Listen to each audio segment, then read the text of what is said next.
Hello मेरी प्यारे दोस्तों, आपका स्वागत है अपने चैनल ट्रिकी जीके में। आज हम आपके लिए लेकर आ गए हैं सातवाहन वंश। जो हमारी प्राचीन कालीन इतिहास की जो सीरीज चल रही थी, उसमें हम धीरे धीरे मध्यकालीन इतिहास की ओर बढ़ रहे हैं। और इस वीडियो में हम बात करेंगे 60 ईसा पूर्व से लेकर के 250 ईस्वी तक के बारे में। ठीक है। और ये वंश कौन सा था दोस्तों? सातवाहन वंश के बारे में आज हम बात करेंगे। तो इससे पहले की थोड़ी सी घटना हम पढ़ लेते हैं कि जो इससे पहले जो वंश चल रहा था दोस्तों, वो चल रहा था कर्ण वंश। और कर्ण वंश में क्या किया था, जो लास्ट इनके राजा थे दोस्तों, अंतिम राजा थे सुशर्मन। हत्या करके सुशर्मन की हत्या करके उन्हीं का सामंत था दोस्तों। उसका नाम था क्या? सिमुक। कर्णवंश जो था, उनकी सामंत थे सिमुक, है ना। और सिमुक ने क्या किया था, एक नए वंश की स्थापना की जिसका नाम था सातवाहन वंश। और इसे आंध्र सातवाहन वंश के नाम से भी जानते हैं। ठीक है। अब इस पूरे टॉपिक में हमें क्या पढ़ना है, चीज़ समझ लीजिए। केवल हमें 5 राजाओं के बारे में अच्छी तरीके से पढ़ना है। ठीक है। तो पहला आपको सिमुक के बारे में पढ़ना है। दूसरे जो राजा होंगे दोस्तों, उनको कृष्ण या कान्हा के नाम से पुकारेंगे, इनके बारे में पढ़ना है। और सातकर्णी प्रथम, ये प्रथम दोस्तों बहुत ही शक्तिशाली राजा हैं सातवाहन वंश के, इनके बारे में पढ़ना है। और सबसे जो शक्तिशाली इस पूरे अगर वंश में सबसे शक्तिशाली की बात की जाए तो गौतमी पुत्र सातकर्णी हैं, और इनके बारे में हम अच्छी तरीके से पढ़ेंगे। और जो अंतिम राजा हैं दोस्तों, वो पुलमामी थर्ड हैं। ठीक है, पुलमामी थर्ड हैं। और एक राजा और हैं जिनके बारे में हम पढ़ेंगे, वशिष्ठी पुत्र पुलमामी के बारे में। ठीक है। तो इन 6 राजाओं के बारे में पढ़ना है। और इसके साथ साथ यहाँ पर हमने इनके जो कब से कब तक इन्होंने शासन किया उसके बारे में भी हमने लिख दिया है। क्योंकि दोस्तों ये टॉपिक कंप्लीट करने में हमको 3 से 4 दिन लग गए। और इस टॉपिक को हमने अच्छी तरीके से तैयार किया है आपके लिए। और इसको आप पूरा वीडियो देखिए। और ये दोस्तों वीडियो आप 2 बार देखिए, जिससे कि आपका पूरा कॉन्सेप्ट क्लियर हो जाए। तो दोस्तों प्रारंभ करते हैं। ये चीज़ समझ में आ गई हमें क्या पढ़ना है। आपको पहले सिमुक पढ़ना है, फिर कान्हा को पढ़ना है, फिर सातकर्णी प्रथम पढ़ना है, गौतमीपुत्र सातकर्णी पढ़ना है, और पुलमामी थर्ड को पढ़ना है। ठीक है। तो प्रारंभ करते हैं दोस्तों। सबसे पहले देखते हैं कि सातवाहन वंश की जो मुख्य भाषा थी, कभी कभी एग्जाम में आता है कि जो सातवाहन वंश की जो मुख्य भाषा थी वो कौन सी थी, तो प्राकृत भाषा थी। कौन सी भाषा थी दोस्तों? प्राकृत भाषा, है ना। सातवाहन कालीन जो प्राकृत भाषा में रचित जो प्रसिद्ध ग्रंथ है दोस्तों, गाथा सप्तशती है, जिसको हाल नहीं, है ना, इनके बारे में पढ़ेंगे। हाल के बारे में। ठीक है। हाल के बारे में भी पढ़ेंगे, ये भी इंपॉर्टेंट राजा है। तो हाल ने, ये सातवाहन वंश के राजा थे दोस्तों। हाल ने ही क्या किया था, गाथा सप्तशती को लिखा था, जो कि एग्जाम में आता है। ठीक है, याद रखना। और इसके बारे में विस्तृत चर्चा करेंगे हम। वृहत कथा जो है दोस्तों, ये हाल के समकालीन एक कवि थे जिनका नाम था गुणाढ्य। ठीक है, गुणाढ्य। ठीक है, गुणाढ्य ने लिखा था क्या, बृहत कथा। ठीक है। और सातवाहन काल में ही एक कवि थे दोस्तों, सर्ववर्मन। ठीक है। इन्होंने क्या किया है कि जो अष्टध्यायी, पाणिनि के द्वारा लिखित जो व्याकरण ग्रंथ है अष्टध्यायी को और सरल तरीके से प्रस्तुत करने के लिए इन्होंने एक टीका प्रस्तुत किया है, जिसका नाम है दोस्तों कातंत्र। ठीक है। ये एक व्याकरण ग्रंथ इन्होंने लिखा है। किसने लिखा है? सर्ववर्मन में। ठीक है। तो आगे बढ़ते हैं और देखते हैं इसके पश्चात। अब हम देखेंगे दोस्तों सातवाहन वंश का विस्तार कहाँ से कहाँ तक था। ठीक है। क्योंकि इससे पहले वाले वीडियो में ओम प्रकाश सैनी हमारे भाई साहब ने कहा था कि सर मित्र वंश के बारे में हम पहली बार सुन रहे हैं। तो मित्र वंश कोई अलग से नहीं आया था दोस्तों, वो आया था जो पुष्यमित्र शुंग थे, इनका जो शासनकाल था दोस्तों, मगध में शासनकाल था। ठीक है। और जो नया वंश हम पढ़ रहे हैं सातवाहन वंश, वो दोस्तों वो कहाँ पर है, वो हमारा दक्षिण में पड़ेगा। ठीक है, ये दक्षिण में, ये देखिए यहाँ पर ये सातवाहन वंश है। ठीक है। तो अभी भी यहाँ पर शुंग राज्य के यहाँ पर ये देख लीजिए, ये शुंग राज्य है दोस्तों। यहाँ पर शुंग राज्य के अभी भी क्षेत्र में छोटे छोटे राजा हैं। ठीक है। ये 5 राजा होते हैं, छोटे छोटे राजा 5 राजा होते हैं। इसको बृहस्पति मित्र इसके अतिरिक्त भी है। तो ये अभी भी यहाँ पर शुंग एम्पायर चल रहा है, यहाँ पर छोटे छोटे राजा हैं। तो इसीलिए हमने मित्रवंश के बारे में बात की है। ये इनके जो वंशज जो सो पुष्य मित्र शुंगी ही थे। ठीक है। तो ये हमारा सातवाहन वंश का एम्पायर यहाँ से यहाँ तक है। ये पूरे भारत में नहीं थे, बल्कि केवल दक्षिण में ही स्थित थे। ठीक है। कहाँ से कहाँ तक था, तो अगर हम इधर बात करेंगे तो इधर आ जाएंगे दोस्तों, कृष्णा नदी यहाँ पर पड़ती है, कृष्णा नदी के तट तक थे। और ऊपर चले जाएंगे तो नर्मदा नदी। ठीक है। मालवा का क्षेत्र था यहाँ पर, मालवा का क्षेत्र, नर्मदा नदी जो घाटी थी यहाँ तक का क्षेत्र में सातवाहन वंश चलता था। और इसके अतिरिक्त देखिए यहाँ पर जो क्षेत्र यहाँ पर नज़र आ रहा है आपको दोस्तों, ये कलिंग नज़र आ रहा है। ठीक है। ठीक है, यहाँ से आ जाएंगे, यहाँ से ऐसे। तो यहाँ पर था दोस्तों कलिंग, और यहाँ पर जो रहते थे वो शक रहते थे। ठीक है, कौन रहते थे? शक। यहाँ पर शक राजा थे, और यहाँ पर विंध्याचल की पहाड़ियाँ पड़ जाती हैं और नर्मदा घाटी हमारी, और इधर जो थे दोस्तों वो चोल राज कर रहे थे। तो क्योंकि इधर भी कृष्णा नदी पड़ जाती थी, तो इसीलिए चोल्स तो इस नीचे थे। यहाँ का ये जो क्षेत्र था दोस्तों, ये था सातवाहन वंश का। ठीक है, तो आप देखेंगे जब इसके बाद में जो लड़ाइयाँ होंगी वो केवल दो राजाओं से होंगी, या तो कलिंग, और कलिंग में उस समय राज चल रहा था खारवेल का, कलिंग नरेश खारवेल का, इनसे लड़ाई होगी, या फिर इधर शक जो राजा होंगे इनसे लड़ाई होगी। तो ठीक है, आपको याद रखना है कि जो पश्चिम साइड की बात की जाएगी तो शक राजाओं से युद्ध होगा। अगर हम बात करेंगे इधर, अगर बात करेंगे दोस्तों पूर्व साइड में, तो पूर्व साइड में कौन सा राज्य पड़ेगा? वो कलिंग पड़ेगा। ठीक है, तो आगे हम आपको ये चीज़ याद ध्यान रखना है। उत्तर भारत के दक्षिण भारत बताया गया, उत्तर भारत के समान, ठीक है, दक्षिण भारत में भी मौर्य साम्राज्य के अवशेषों पर नए राज्यों का उदय हुआ, और इसके साथ साथ में इस राज्य में एक जो राज्य था उसका नाम था सातवाहन वंश। ठीक है, और इसके अतिरिक्त कलिंग का चेदी वंश था, इसके बारे में अभी हम बात करेंगे। शक शासकों का राज्य था। तो ये तीन राज्य बहुत इंपॉर्टेंट है। ठीक है, दक्कन में मौर्यों के शासन की समाप्ति के उपरांत सातवाहनों का प्रभुत्व स्थापित हो गया। ठीक है, और इसके संस्थापक कौन थे दोस्तों? तो याद रखना, कहीं कहीं पर हो सकता है दोस्तों मिस प्रिंट हो गई हो, मिस प्रिंट यानी मिस टाइपिंग हो गई हो, तो थोड़ा सा आपको मैनेज करना है, और जहाँ पर गलती होगी दोस्तों हम पहले ही बता देंगे आपको। तो इसके जो संस्थापक थे दोस्तों वो कौन थे? सिमुक थे। ठीक है, तो सातवाहन वंश के संस्थापक किसको माना जाता है? सिमुक को माना जाता है। ये चीज़ आपको याद रखनी है। ठीक है, आगे बढ़ते हैं और देखते हैं इसके बाद।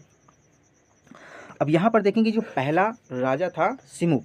ठीक है, यहाँ पर सातवाहन वंश के पहले राजा के बारे में बात करेंगे, जिनका नाम है दोस्तों सिमुक या सिंधुक भी बोला जाता है। ठीक है, क्या नाम है? सिमुक या फिर सिंधुक।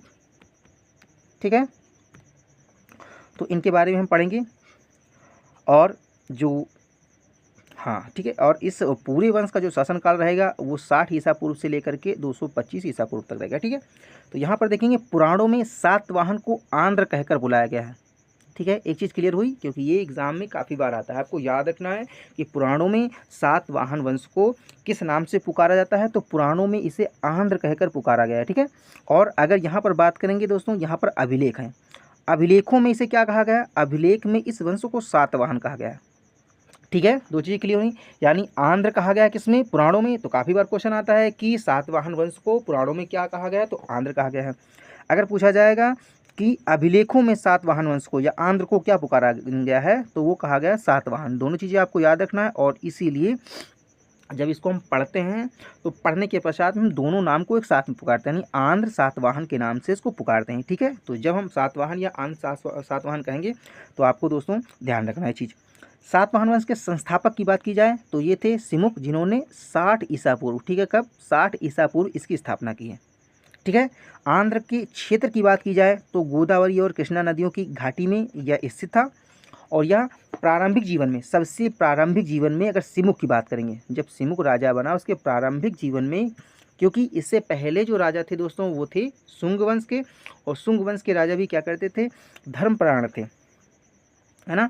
यानी जो शुंग वंश का जो राजा था उसने सबसे पहले तो जो पुष्यमित्र शुंग था, पहले तो उसने कहा जाता है कि कुछ जो किताबों में दिया है कि वो बौद्ध हैं, किस में बताया गया ब्राह्मण है, लेकिन अधिकतर किताबों में ब्राह्मण ही बताया गया है। तो पहले क्या करता है वो बौद्ध भिक्षुओं को परेशान करता है, था बौद्ध जितने भी बौद्ध स्तूप होते हैं उनको तुड़वा देता है, लेकिन बाद में लास्ट में उसकी समझ में आता है और वो धीरे धीरे क्या करता है, भारहूत स्तूप बनवाता है और कई अच्छे काम करना प्रारंभ कर देता है। इसी से सीख लेकर के जो कर्ण वंश आता है उसके भी राजा धर्मपरायण होते हैं, और उसके पश्चात में जब सिमुक आता है तो ये भी क्या करता है, जैन धर्म के लिए और बौद्ध धर्म के लिए क्या करता है, बहुत से शिलाओं का निर्माण करता है, बहुत सी गुफाओं का निर्माण कराता है। ठीक है, बहुत से चैत्य और विहारों का निर्माण कराकर वो क्या करता है, उस चैत्य विहारों को क्या करता है कि वो दान में दे देता है बौद्ध भिक्षुओं को। ठीक है, तो तीन चीज़ें आपको याद रखनी है कि जो सिमुक क्या करता है वो जैन धर्म के प्रचार प्रसार के लिए बहुत कार्य करता है, बौद्ध भिक्षुओं को वो गांव के गांव दान देता है, तथा बौद्ध जो विहार होते हैं उनका निर्माण करवाता है, बौद्ध चैत्यों का निर्माण कराता है। ठीक है, तो है तो ब्राह्मण, लेकिन क्या कर रहा है, जैन धर्म, बौद्ध धर्म, सभी धर्मों को समान महत्व दे रहा है। ठीक है, यह अपने प्रारंभिक जीवन में क्या करता है कि बौद्ध धर्म, जैन धर्म को बढ़ावा देता है, अनेक चैत्य विहारों का निर्माण करवाता है। लेकिन दोस्तों होता क्या है, अंत में धीरे धीरे क्या होता है, इसके मन में अत्यंत ये लालच बढ़ जाता है कि अपने साम्राज्य का विस्तार करना चाहता है, जिसके कारण क्या करता है, ये बहुत ही दोस्तों अत्याचारी हो जाता है। इसका शासन बहुत ही अत्याचारी हो जाता है, और जब शासन बहुत अत्याचारी हो जाता है तो जितनी जनता होती है दोस्तों वो त्राही त्राही करने लगती है। वो चाहती है किसी भी प्रकार से इस अत्याचारी शासन का अंत हो, और वो एक साथ विद्रोह करना प्रारंभ कर देती है। पूरी जनता दोस्तों क्या एक साथ विद्रोह करना प्रारंभ करती है, जिसके परिणाम स्वरूप वह एक नए राजा को चुनती है, जिसका नाम था कृष्ण या कान्हा। ये कौन था, ये दोस्तों भाई था किसका, ये भाई था सिमुक का। सिमुक का भाई होता है कौन, कान्हा या कृष्ण। ये क्या करता है, ये सिमुक की दोस्तों हत्या कर देता है और राजगद्दी को प्राप्त कर लेता है। ठीक है, तो ये कहानी समझ में आई। सबसे पहला राजा कौन था, सिमुक। कौन राजा था, सिमुक। ठीक है, सिमुक जैन धर्म, बौद्ध धर्म को अधिक बढ़ावा देता है और बौद्ध और चैत्य विहारों का निर्माण कराता है। ठीक है, और इसकी हत्या कौन करता है, तो उसी का भाई करता है, किसका नाम है, कृष्ण या कान्हा। ठीक है, याद रहेगा, आगे बढ़े। ठीक है, तो हम आगे बढ़ते हैं और अब हम पढ़ते हैं कृष्ण और कान्हा के बारे में। ठीक है, तो देखते हैं कृष्ण या कान्हा, ये दूसरे राजा हुए, और इनका जो शासन काल रहा दोस्तों 37 ईसा पूर्व से लेकर 20 ईसा पूर्व तक रहा। ठीक है, 37 ईसा पूर्व से लेकर 20, यानी 60 ईसा पूर्व से लेकर के कितने 38 ईसा पूर्व, 38 ईसा पूर्व तक शासन रहा किसका, सिमुक का, और उसके पश्चात में कान्हा का शासन काल आ गया। ठीक है, सिमुक की हत्या उसके छोटे भाई, ये कौन था दोस्तों, छोटा भाई था, कृष्ण ने कर दी। हाँ, और वह सातवाहन राज्य की गद्दी पर बैठ गया। कृष्ण के समय जो सातवाहन राज्य का विस्तार नासिक महाराष्ट्र की ओर हुआ। ठीक है, कहाँ तक विस्तार हुआ, अब जो विस्तार हो रहा है दोस्तों महाराष्ट्र की ओर, यानी पश्चिम साइड में धीरे धीरे विस्तार हो रहा है। जिसने क्या किया, लगभग 17 वर्षों तक शासन किया। किसने, कान्हा ने लगभग 17 वर्षों तक शासन किया। ठीक है, सातकर्णी जो कि सिमुक का पुत्र था। अब सिमुक की हत्या किसने की थी, किसने की थी दोस्तों, याद रखना, कृष्ण या कान्हा ने की थी। कान्हा कौन थे, उसका छोटा भाई था। लेकिन अब जब सिमुक, जिसने सातवाहन वंश की स्थापना की है, उसका सिमुक का पुत्र कौन था, सातकर्णी। याद रखना, ये बहुत ही शक्तिशाली राजा बनेगा आगे चलकर। जो सातकर्णी था वो क्या करता है, अपने चाचा यानी कान्हा की क्या कर देता है दोस्तों, हत्या कर देता है। उसने क्या किया, अपने चाचा कृष्ण को गद्दी से उतार कर स्वयं राजा बन बैठा। ठीक है, वो क्या करता है, उनको गद्दी से उतारता है और स्वयं राजा बन बैठता है। कौन, सातकर्णी प्रथम।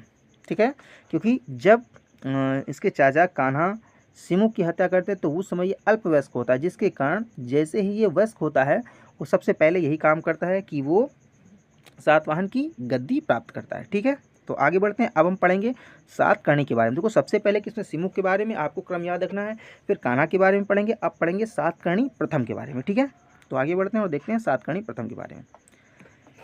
सातकर्णी प्रथम, अगर शासनकाल की बात की जाए तो 20 ईसा पूर्व से लेकर के 2 ईसा पूर्व तक इसका शासन रहेगा। ठीक है, सातकर्णी प्रथम बहुत ही शक्तिशाली राजा था। सातवाहन वंश का तीसरा शासक कौन था, सातकर्णी प्रथम था।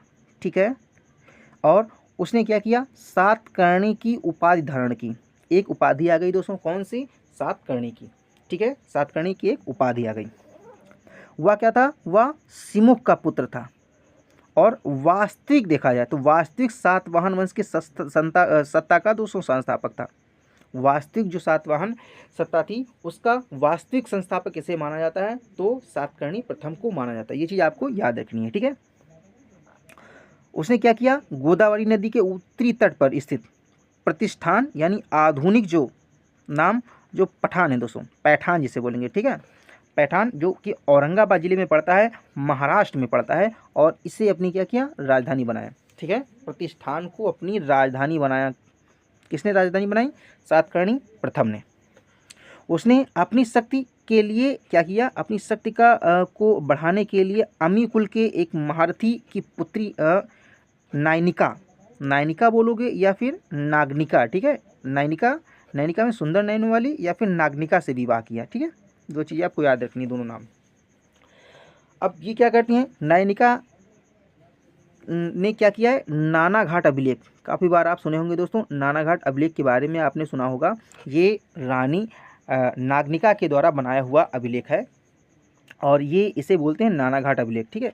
इसमें क्या किया गया, सातकर्णी प्रथम के शासनकाल के बारे में सारी जानकारी यहीं से प्राप्त होती है।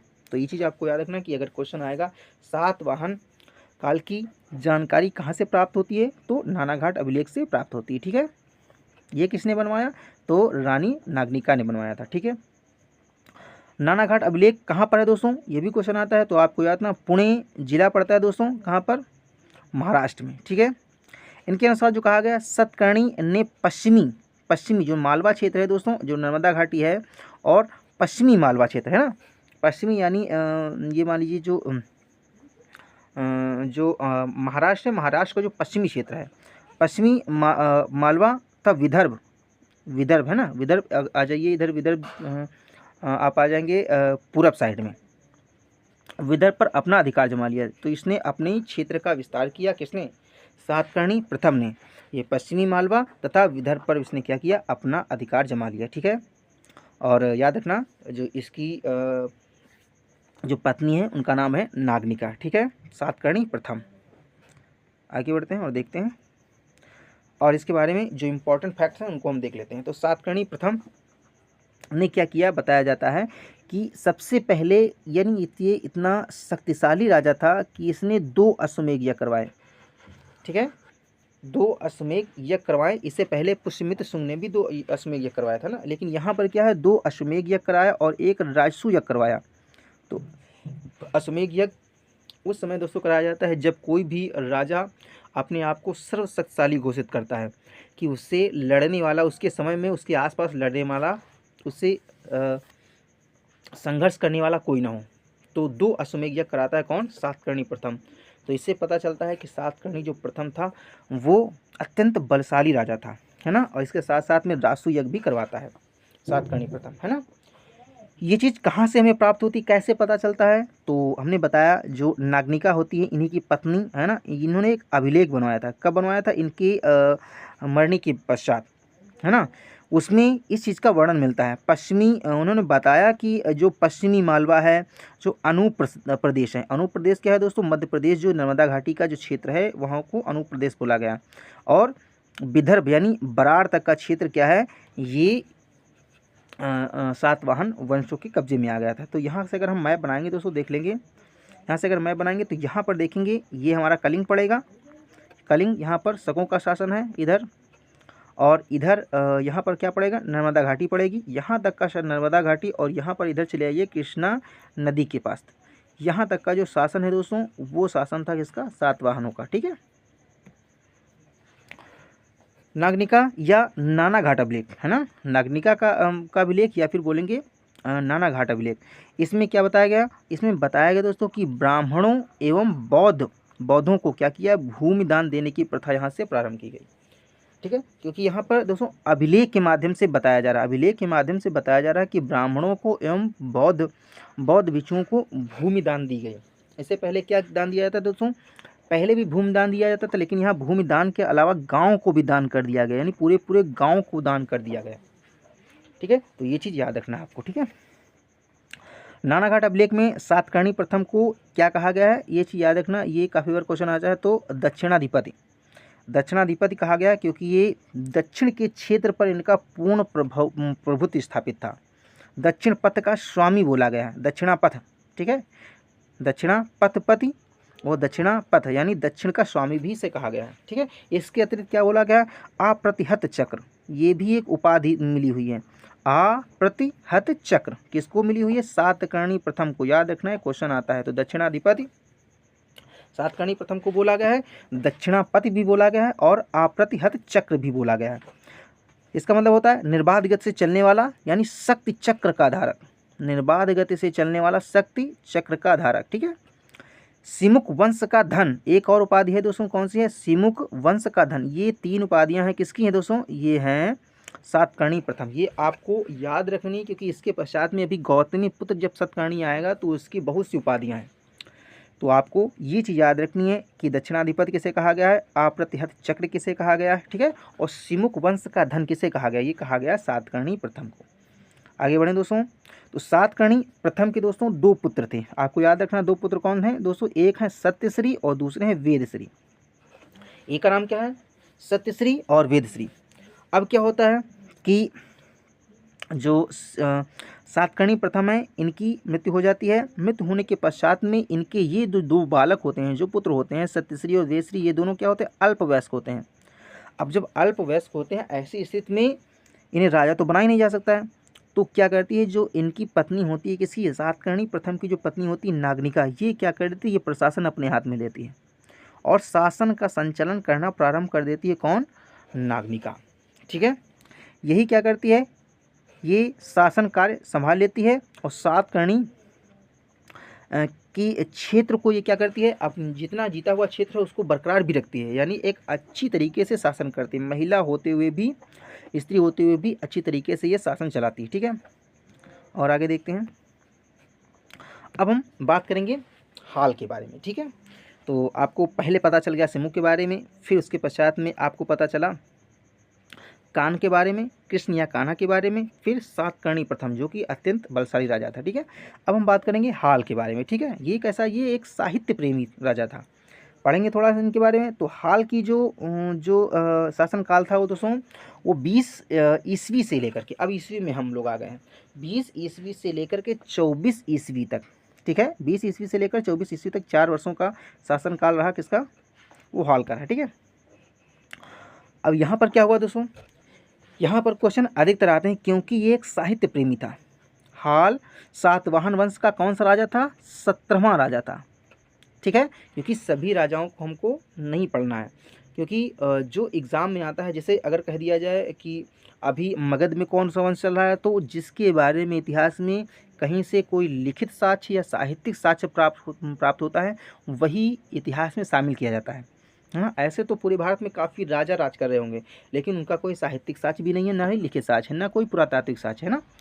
तो पुरातात्विक साक्ष्य जो सातवाहन वंश का मिला हुआ, उसी के बारे में बताया जा रहा है, ठीक है। तो ये इससे पहले भी राजा हुए होंगे, लेकिन उनके बारे में कोई लिखित साक्ष्य या पुरातात्विक साक्ष्य प्राप्त नहीं है, ठीक है।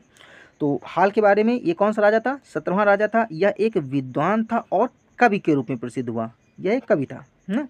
उसके समय में साहित्यिक प्रगति हुई। उसने क्या किया? प्रकृत भाषा में एक लिखी सतसई लिखी, ठीक है, यानी गाथा सप्तशती भी इसे बोला जाता है। चाहे सतसई आ जाए एग्जाम में, प्रकृत भाषा में सतसई चाहे आ जाए, आपको टिक करना है, या फिर गाथा सप्तशती, ठीक है, की रचना की। अब इसमें सप्तशती से ही पता चला दोस्तों कितने 700 श्लोक हैं। कितने श्लोक हैं? 700, ठीक है। इसमें क्या बताया गया है? तो इसमें ये एक प्रेम गाथा है, ठीक है। ये क्या है? एक प्रेम गाथा है, और इसमें गांव के जीवन की एक मनोहर झांकी देखने को हमको मिलती है, ठीक है। वृहद कथा हमने बता दिया, गुणाढ्य के द्वारा लिखित है। ये क्या थे? ये समकालीन थे, हाल के समकालीन थे, इससे पहले हम चर्चा कर चुके हैं। उपरोक्त सभी ग्रंथों में, ऊपर ग्रंथ जो बताए गए हैं, हाल के सैनिक विधियों का वर्णन किया गया, जो सैनिक गतिविधि है उनका वर्णन किया गया है। और हाथी गुफा अभिलेख से सिद्ध होता है कि कलिंग नरेश जो खारवेल थे, उन्होंने सातकर्णी प्रथम को हराया। तो इसके बारे में अभी हम चर्चा करेंगे। सबसे पहले हम देखेंगे दोस्तों वृहद कथा मंजरी। ये काफ़ी बार क्वेश्चन आता है, इसीलिए हमने इसको हाईलाइट करके ऊपर लिख दिया है। आपको ये चीज़ क्या करना है? आपको ये चीज़ याद कर लेनी है कि वृहद कथा मंजरी किसके द्वारा लिखी गई है? वो लिखी गई क्षेमेंद्र के द्वारा। याद रहेगा, क्षेमेंद्र याद रखना, वृहद कथा मंजरी, ठीक है, क्षेमेंद्र। कथा सरित सागर, काफ़ी बार एग्जाम में आया हुआ है, आपको याद रखना, सोमदेव के द्वारा लिखी गई है, ठीक है। कथा सरित सागर। वृहद कथा श्लोक संग्रह, वृहद कथा श्लोक संग्रह किसने लिखा है? बुद्ध स्वामी के द्वारा लिखा गया है। और सबसे इम्पोर्टेंट चीज़ ये है कि जो हाल है ये भी एक बलशाली राजा था। ऐसा नहीं कि ये जो केवल ये साहित्यिक चीज़ों में ही रुचि लेता था। इसने क्या किया? अपने सैनिकों को भेजा श्रीलंका भेजता है, और वहाँ पर वो क्या करते हैं, एक रानी को देखते हैं, राजकुमारी को देखते हैं, इसका नाम होता है लीलावती। बहुत ही ये सुंदर राजकुमारी होती है, और जब हाल कोई चीज़ पता चलती है तो वो क्या करता है, वह श्रीलंका के राजा को चेतावनी देता है कि यदि आप विवाह लीलावती का हमारे साथ में नहीं करेंगे तो मैं श्रीलंका पर चढ़ाई कर दूंगा। ऐसी स्थिति में क्या होता है, उनको श्रीलंका के जो राजा होते हैं उनको लीलावती की शादी करनी पड़ती है, किससे, हाल से। ठीक है, तो हाल की शादी किससे हो गई दोस्तों, लीलावती से हो गई। ये कहाँ की राजकुमारी थी, श्रीलंका की राजकुमारी थी। आपको ये चीज़ याद रखनी है। ठीक है, अब हम बात करेंगे, अब आपको पता चल गया दोस्तों कि जो हाल राजा था ये भी काफ़ी शक्तिशाली राजा था, लेकिन उस समय जो इनके समकालीन राजा था दोस्तों खारवेल। ठीक है, जो कलिंग ने, अभी हम बात किए थे, कभी कलिंग से कलिंग से यहाँ पर युद्ध होगा या कभी शकों से लड़ाई होगी। ठीक है, तो जो कलिंग कहा जाता है कि जो कलिंग के शासक थे कौन, खारवेल। खारवेल ने क्या किया था पहले ही, ठीक है, पहले किसे हराया था, पहले ही ये चीज़ याद रखना कि सातकर्णी प्रथम भी एक योग बलशाली राजा था, लेकिन उसको हराने वाला कौन था दोस्तों, खारवेल ने उसको हराया था। तो ये पॉइंट वहाँ पर मिस हो गया था, इसको हम यहाँ पर शामिल कर दिए हैं कि जो अगर हम हाथी गुफा अभिलेख से यह सिद्ध होता है कि जो नरेश कलिंग नरेश खारवेल हैं, इन्होंने क्या किया था, सातकर्णी प्रथम को हराया था। ठीक है, तो आगे बढ़ते हैं और देखते हैं। अब हम बात करेंगे गौतमीपुत्र सातकर्णी के बारे में, क्योंकि ये दोस्तों बहुत ही महत्वपूर्ण राजा हैं, और तो इनके बारे में पढ़ लेंगे गौतमीपुत्र सातकर्णी के बारे में। तो इनका जो शासन काल आता है दोस्तों 106 ईस्वी से लेकर 130 ईस्वी तक आता है। ठीक है, इनको उपाधियां कौन कौन सी दी गई हैं वो हम देख लेंगे। तो सबसे पहले, क्योंकि एग्जाम में अधिकतर इनकी उपाधियों के बारे में पूछा जाता है, आपको क्या करना है, इसका स्क्रीनशॉट ले लेना। ठीक है, और इसे याद रखना। तो पहली जो उपाधि थी दोस्तों वेंकटेश, क्या थी, वेंकटेश, क्योंकि ये बहुत ही शक्तिशाली राजा था, अपने समय का बहुत ही शक्तिशाली राजा था। इसने बहुत सी उपाधियां धारण कर रखी थी।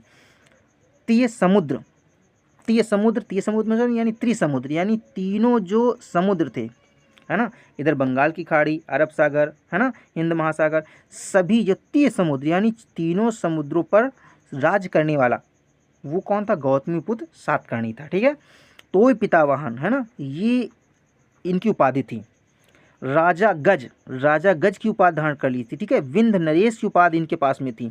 इसके अतिरिक्त जो आसपास के पर्वत थे उनका ये स्वामी मानता था, यानी उन पर भी इसका अधिकार था। जैसे विंध्याचल की जो पहाड़ियाँ थी, विंध्य पर्वत, महेंद्र पर्वत, है ना, ऋक्षावत, परयात्रा, ये जितने भी पर्वत थे उन पर्वतों का स्वामी कहलाता था कौन, गौतमीपुत्र सातकर्णी। ठीक है, तो देख रहे हैं कितना ही बलशाली राजा है कौन, गौतमीपुत्र सातकर्णी। और साउथ में आपने इसकी मूवी देखी होगी गौतमीपुत्र सातकर्णी की, नहीं देखी तो देख लीजिए, बहुत ही अच्छी मूवी है। तो देखेंगे इनके बारे में थोड़ा सा पॉइंट हम समझ लेते हैं कि गौतमीपुत्र सातकर्णी ने क्या किया, सातवाहन जो वंश धीरे धीरे करके जो जिसकी ख्याति कम हो रही थी, इस वंश की प्रतिष्ठा को पुनः स्थापित किया, एक सर्वोच्च स्तर पर लेकर गया। और गौतमीपुत्र सातकर्णी प्रथम क्या था, मात्र नामधार राजा था, यानी यहाँ पर देखिए गौतमी पुत्र लिखा हुआ है। इनकी माता का नाम दोस्तों गौतमी बलश्री था। क्या नाम था, गौतमी बलश्री, ये इनके पुत्र थे, इसीलिए इनके नाम से पहले गौतमी पुत्र लगा हुआ है। और इसके पश्चात में जितने भी राजा आएंगे उनके नाम से पहले उनकी माता का नाम दोस्तों जुड़ा होगा। ठीक है, तो गौतमीपुत्र सातकर्णी की बात करेंगे तो ये जो सातवाहन वंश का 23वां राजा था। कौन सा राजा था, 23वां राजा। ठीक है, और गौतमीपुत्र सातकर्णी के बारे में नासिक गुहा के प्रशस्ति अभिलेख से तथा नासिक गुहा अभिलेख से जानकारी मिलती है। ठीक है, तो ये हो गई उपाधियाँ, आपको स्क्रीनशॉट ले लेना और ये चीज़ याद रखनी। ठीक है, आगे और देखते हैं गौतमीपुत्र सातकर्णी के नासिक गुहा अभिलेख में क्या क्या दिया है, इसके बारे में हम देख लेते हैं। तो यह अभिलेख कहाँ स्थित है, यह अभिलेख जो नासिक का अभिलेख है वो दोस्तों महाराष्ट्र राज्य में स्थित है। नासिक नगर में एक पांडुलेन की छत पर ये उत्कीर्ण कराया गया है। और यह लेख दोस्तों प्राकृत भाषा में एवं ब्राह्मी लिपि यानी दोनों भाषा में ये लिखा गया है। इस अभिलेख में बताया गया है कि उस समय एक अभी देखो जो खारवेल की लड़ाई हुई, कलिंग जो सातकर्णी प्रथम की जो लड़ाई हुई वो खारवेल राजा से हुई, जो कि पूरब साइड में। ठीक है, पश्चिम साइड में शक रहते थे, हमने पहले ही बता दिया। तो शक के जो शक शासक थे, इनका एक शासक था जिसका नाम था नहपान। ये बहुत ही शक्तिशाली राजा था, नहपान बहुत ही शक्तिशाली राजा था। लेकिन इसने क्या किया, यानी गौतमीपुत्र सातकर्णी ने क्या किया, इस पर विजय प्राप्त कर ली, इसको हरा दिया, युद्ध में हरा दिया और कुछ समय के लिए अधिकार भी कर लिया, शकों पर अधिकार कर लिया। अब क्या हुआ दोस्तों, इसके अतिरिक्त इसी अभिलेख में यह भी बताया गया है कि बौद्ध भिक्षुओं को भूमिदान देने की प्रथा इसने प्रारंभ की। बौद्ध भिक्षुओं को इसने भूमिदान भी दिया।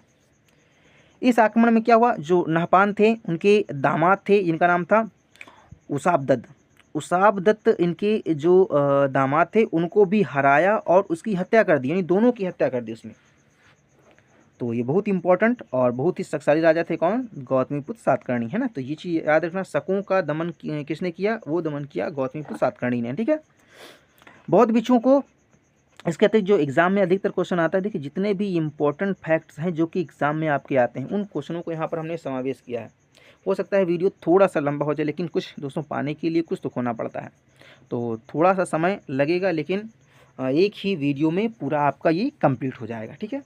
तो बौद्ध भिक्षुओं को एक गांव था अजकालिके, है ना, नामक जो क्षेत्र था उसको भूमिदान दे दिया था, ठीक है। इसके अतिरिक्त कार्ले के बिच्छू, यहाँ पर कार्ले के बिच्छू से आशय यह है कि जो ये गुफा थी, कार्ले के बिच्छुओं को दान दी गई थी। ये बिच्छू भी बौद्ध थे, बौद्ध बिच्छू ही, कार्ले के बिच्छू बौद्ध बिच्छू ही थे, ठीक है।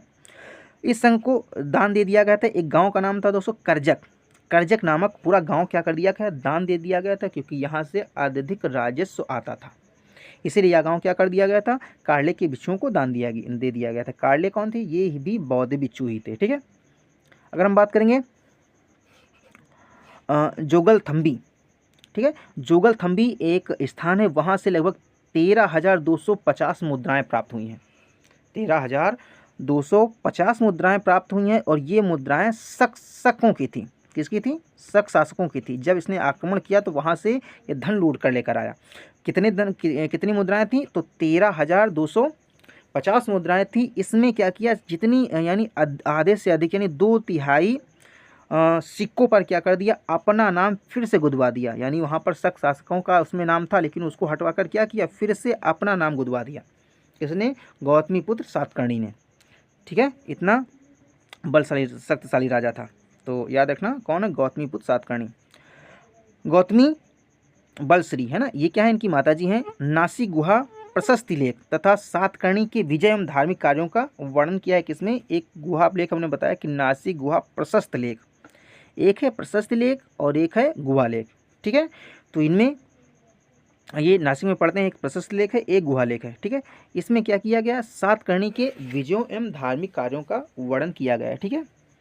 तो ये इनकी माता थी कौन सी? गौतमी बलश्री। और प्रत्येक कार्य, जितने भी कार्य होते थे उसमें अपनी माता की आज्ञा के अनुसार ही वो काम करता था, गौतमीपुत्र सातकर्णी, ठीक है। तो गौतमीपुत्र सातकर्णी आपने देखा बहुत ही शक्तिशाली राजा था। अब इसके पश्चात में हम पढ़ेंगे वशिष्ठीपुत्र पुलमावी, ठीक है। तो सातवाहन वंश का 24वां राजा, इनकी माता का नाम था वशिष्ठी, है ना, वशिष्ठीपुत्र पुलमावी। तो सातवाहन वंश का कौन सा राजा था? 24वां राजा था, और वह शक शासक रुद्रदामन का समकालीन था। किसका समकालीन था? रुद्रदामन। रुद्रदामन ये वही हैं, शक शासक वही हैं जिनको इनके पूर्वजों ने क्या किया? हराया है, ठीक है। किसने हराया था? गौतमीपुत्र सातकर्णी ने, ठीक है, हराया था।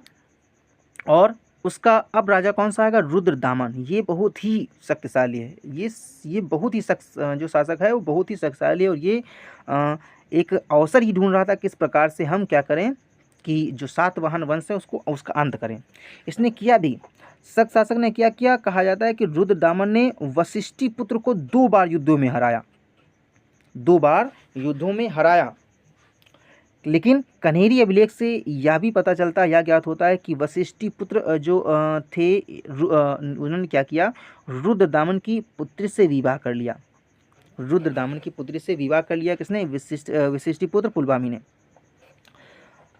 दोस्तों कुछ किताबों में ये हमको देखने को मिला है कि नेट पर भी जो सर्च किया उसमें यही दिखा रहा था कि वशिष्ठीपुत्र जो पुलमावी का विवाह रुद्रदामन की पुत्री से हुआ। लेकिन कुछ किताबों में मिला हुआ कि जो वशिष्ठीपुत्र के जो भाई थे उनका विवाह हुआ है रुद्रदामन की पुत्री से। तो ये थोड़ा सा कन्फ्यूज़न है, आप लोग इसको समझ लीजिए, ठीक है। लेकिन अधिकतर जो किताबों में मिला है दोस्तों, तो ये यही चीज़ मिली है कि जो वशिष्ठीपुत्र थे इन्हीं का विवाह हुआ था रुद्रदामन की पुत्री से, लेकिन कुछ विद्वान मानते हैं क्योंकि रुद्रदामन ने 2 बार हराया, किसको हराया? वशिष्ठिपुत्र को, इसीलिए वह अपनी पुत्री का विवाह नहीं कर सकता था, किससे? वशिष्ठिपुत्र से। लेकिन किताबों में, पुस्तकों में यही हमें देखने को मिलता है, ठीक है। वशिष्ठिपुत्र के समय में एक अमरावती स्तूप का निर्माण हुआ। निर्माण नहीं हुआ, ये समझ लीजिए, वो उसका पुनरुद्धार कराया गया और उसके चारों ओर क्या किया गया? संगमरमर के पत्थर की वेदिकाएं, यानी जो चार दीवारी बनाई गई, ठीक है। और इसके चारों ओर इसका क्या किया गया? एक पुनरुद्धार कराया गया, अमरावती का स्तूप, है ना। तो ये बात हो गई वशिष्ठिपुत्र पुलमामी की। अब हम बात करेंगे यज्ञश्री सतकर्णी की, ठीक है। यज्ञश्री सतकर्णी ये भी बहुत ही इम्पोर्टेंट राजा हैं सातवाहन वंश के, जो कि 27वें राजा हैं। तो 27वें राजा कौन हुए? यज्ञश्री सातकर्णी। यह सातवाहन वंश का अंतिम उल्लेखनीय राजा है। अंतिम नहीं है दोस्तों, याद रखना, उल्लेखनीय में होता है यानी प्रसिद्ध राजा। प्रसिद्ध राजा कौन है? ये भी यज्ञश्री सतकर्णी। अंतिम मतलब आखिरी है क्या? ये प्रसिद्ध राजा है, क्योंकि अंतिम राजा तो हमारा है पुलमामी, जो तृतीय है, ये अंतिम राजा ये होगा। लेकिन अगर उल्लेखनीय की बात की जाए, प्रसिद्धि की बात की जाए, तो ये अंतिम प्रसिद्ध राजा, ठीक है। इसने क्या किया? रुद्रदामन के जो उत्तराधिकारी, उस समय क्या हुआ? तो रुद्रदामन की मृत्यु के पश्चात में उनके जो उत्तराधिकारी, शक के उत्तराधिकारी हुए, उनको हरा करके कोंकण तट पर क्या किया? और नर्मदा घाटी भी छीन लिया, यानी उस पर अधिकार कर लिया। क्योंकि उस समय जो रुद्रदामन था उसकी मृत्यु हो गई थी, उसके उत्तराधिकारी थे, उनको हरा कर क्या किया यज्ञश्री सतकर्णी ने? वो नर्मदा घाटी भी छीन ली और कोंकण तट भी छीन लिया, ठीक है। इसने अपने राज्य का विस्तार कहाँ तक किया? महाराष्ट्र और आंध्र तक तो था ही, ठीक है। इसके थोड़ा सा बढ़ा करके यानी महाराष्ट्र के क्षेत्र को और विस्तृत कर दिया। सातवाहन वंश का अंतिम जो शासक था दोस्तों, वो कौन सा था? पुलमामी तृतीय था, ठीक है। तो आगे बढ़ते हैं और थोड़ा सा जो इम्पोर्टेंट तथ्य उनको हम पढ़ लेते हैं, क्योंकि ये एग्ज़ाम में अधिकतर आते हैं, कहीं ये छूट ना जाएं और एग्ज़ाम आए अगर तो आपसे मिस ना हो जाए, इसीलिए हम इनको भी शामिल कर लिए हैं, ठीक है। तो सातवाहन वंश के जो महत्वपूर्ण तथ्य हैं उनको हम पढ़ लेंगे। सातवाहन वंश जो था एक मात्र सत्तात्मक वंश था। तो क्वेश्चन आता है कि सबसे पहले मात्र सत्तात्मक वंश प्राचीन काल में कौन था? तो आपको याद रखना, सातवाहन वंश क्या था? मात्र सत्तात्मक था, ठीक है। सातवाहन वंश के जो 2 प्रमुख सामंत थे, जो क्या करते थे? जिनको सिक्का जारी करने का अधिकार था। इनका नाम था दोस्तों महारथी और महाभोज, ठीक है। राजा के कर के रूप में जो उपज का 6वां भाग लिया जाता था, ठीक है। क्या करता था? कृषकों से क्या लिया जाता था? 6वां भाग लिया जाता था उपज का, ठीक है। प्रत्येक व्यवसाय होता था, व्यवसाय की अलग अलग श्रेणी थी, और इन जो श्रेणी थी इनमें कार्यालय के निगम सभा, है ना, कार्यालय को क्या कहते थे? निगम सभा बोलते थे। और इस श्रेणी के जो प्रधान होते थे उसको श्रेष्ठिन बोला जाता था। क्या बोला जाता? श्रेष्ठिन, याद रखना क्या बोला जाता? श्रेष्ठिन, ठीक है। सातवाहन नरेश के जो कुछ सिक्के मिले हुए हैं, इसमें ये इंपॉर्टेंट क्वेश्चन आपको याद रखना, 2 पतवार वाले जहाज का चित्र मिलता है। इससे यह पता चलता है कि जो सातवाहन शासक थे, इनका व्यापार समुद्री मार्ग से बहुत दूर दूर तक होता था, यानी अन्य राज्यों के साथ भी, देशों के साथ में भी व्यापार ये करते थे, ठीक है। तो ये याद रखना क्या था? 2 पतवार वाले जहाज का चित्र मिलता है। यह समुद्री व्यापार के विकसित होने का सूचक है। और सातवाहन शासकों ने मुख्यतः क्या किया? शीशे के सिक्के चालू किए, प्रोटीन के सिक्के चालू किए और तांबे के सिक्के चलाए हैं। तो ये 2 तो इम्पोर्टेंट नहीं है, लेकिन ये शीशे के सिक्के आपको याद रखना है, ठीक है। इन्होंने शक शासकों के तरीके से सोने के सिक्के नहीं चलाए, क्योंकि सोना जो होता है बहुत क्या होता है दोस्तों? अमूल्य होता है। वो अगर जिसके हाथ में जाता है तो धीरे धीरे घिसता रहता है और उसका क्षय होता है। तो इसीलिए इन सातवाहन वंश के शासकों ने इसके रूप में क्या यूज़ किया? अगर शीशे के सिक्के चलाए। तो एग्ज़ाम में बहुत बार दोस्तों आया हुआ है कि शीशे के सिक्के किसके शासनकाल में चले, या कौन से वंश के शासनकाल में शीशे के सिक्के चले। तो याद रखना वो है सातवाहन वंश, ठीक है। सातवाहनों के काल में क्या हुआ? अमरावती की जिस नई मूर्ति कला शैली का विकास हुआ उसे हम अमरावती शैली कहा गया उसे, ठीक है। तो ये भी क्वेश्चन आता है कि अमरावती शैली का विकास किसके शासनकाल में हुआ? तो आपको याद रखना है सातवाहन वंश के शासनकाल में अमरावती शैली का क्या दोस्तों विकास हुआ, ठीक है। तो ये वीडियो इतना ही, और थोड़ा सा लंबा हो गया वीडियो, लेकिन बहुत ही इम्पोर्टेंट चीज़ें आपको इस वीडियो में प्राप्त हुई हैं। और अब इसके पश्चात में दोस्तों, अगर अभी तक आपने हमारा चैनल सब्सक्राइब नहीं किया है तो प्लीज़ और प्लीज़ चैनल को सब्सक्राइब कर लें, जिससे कि आने वाली प्रत्येक वीडियो आपके पास ससमय पहुंच जाए। और खुश रहिए, मस्त रहिए और अपना ख्याल रखिए। मिलते हैं अगली वीडियो।